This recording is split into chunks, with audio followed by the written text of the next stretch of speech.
By 844, the Viking threat had reached the heart of Francia. For years, Norse raiders had struck the coasts, but now they sailed deep inland right to the walls of Paris.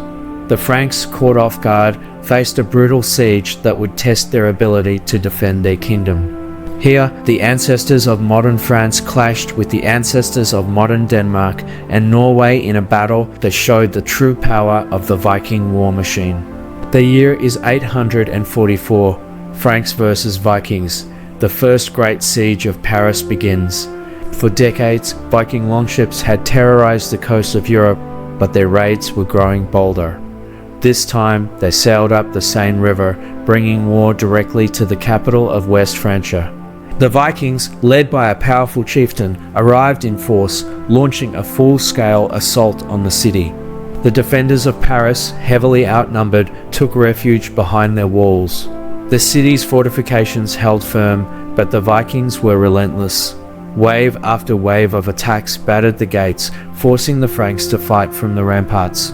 The key to the battle was time. The Franks knew that reinforcements could arrive if they could hold out long enough. The Vikings, however, were not here for a prolonged siege.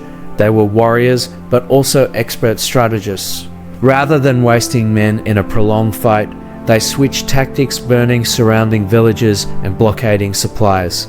As food ran low and desperation grew, the Franks had no choice. To save the city, they agreed to pay the Vikings a ransom, gold and silver, in exchange for peace. The battle was over. The Vikings had won. But this wasn't just another raid, it was a wake-up call. The siege of 844 proved that the Franks were vulnerable. It forced future rulers to strengthen Paris, leading to the construction of better fortifications along the Seine. And it would not be the last time the Vikings came. Nearly 50 years later, they would return in even greater numbers. But could the Franks have destroyed the Viking fleet? Some historians suggest that a stronger river defense strategy could have changed the outcome. If the Franks had built blockades or used fire ships to trap the Viking longboats, could they have wiped out the raiders before they reached Paris? Or were the Vikings simply too skilled at using rivers as their highways of war? Like and subscribe for more historical breakdowns.